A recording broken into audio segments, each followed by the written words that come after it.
Sathyajothi films பிரம்மாண்ட தயாரிப்பில் தனுஷ் நடிக்கும் கேப்டன் மில்லர் வெற்றி நடை போடுகிறது உலகமெங்கும். பழனி முருகன் கோவிலில் மலையடிவாரம் பகுதியில் ஆக்கிரமிப்பை அகற்றுவதற்கு எதிர்ப்பு தெரிவித்து அங்குள்ள வர்த்தகர்கள் கடையடைப்பு போராட்டத்தில் ஈடுபட்டுள்ளனர். இதுகுறித்த கூடுதல் விவரங்களை எமது செய்தியாளர் பாலாஜியிடம் வழங்க கேட்கலாம். வணக்கம் பாலாஜி, விவரங்கள். வணக்கம் சுபா. பழனி முருகன் கோவில் மலையடிவாரம் பகுதியில் ஆக்கிரமிப்பு அகற்றத்தை கண்டித்து வர்த்தகர்கள் சங்கத்தினர் கடையடைப்பு போராட்டத்தில் ஈடுபட்டு வருகின்றனர். வர்த்தகர்கள் சங்கம் போராட்டம் காரணமாக பக்தர்கள் தங்களுக்கு தேவையான பொருட்கள் வாங்குவதில் சிரமம் ஏற்பட்டுள்ளது.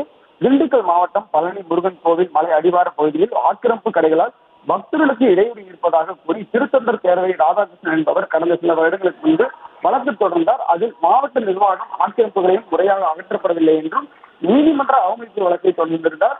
அதில் ஆக்கிரமிப்பு கடைகளை அகற்றவும் அதனை கண்காணிப்பும் ஓய்வு பெற்ற நீதிபதி பாரதிதாசன் தலைமையிலான குழு ஒன்றை அமைத்திருந்தார். இந்த நிலையில் பழனிக்கு அடிவாரம் பகுதியில் உள்ள தைப்பூச திருவிழாவும் நடைபெற உள்ளதால் தினமும் ஆக்கிரமிப்புகள் அகற்றப்பட்டு வருகிறது. இந்த நிலையில் அடிவாரம் பகுதியில் வர்த்தகர்களை கஷ்டப்படுத்தும் விதமாக ஆக்கிரமிப்புகளை அகற்றி விடுவதாகவும் இதனால் தங்களது வாழ்வாதாரம் பாதிக்கப்பட்டுள்ளதாக கூறி கடையெடுப்பு போராட்டம் நடைபெறும் என்று நேற்று அறிவிக்கப்பட்டிருந்தது. இன்று காலை முதல் அடிவாரம் மற்றும் தன்னதி வீதி திருவிழப்பாதையில் உள்ள கடைகளை அடைத்து வர்த்தகர்கள் போராட்டம் நடைபெற்று வருகிறது.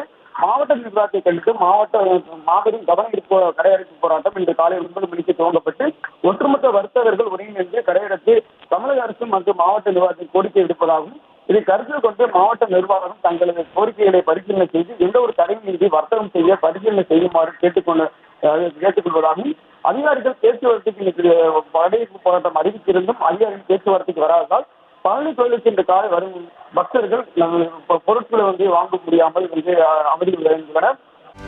செய்திகளை உடனுக்குடனும் துல்லியமாகவும் தெரிந்து கொள்ள சப்ஸ்கிரைப் பண்ணுங்க.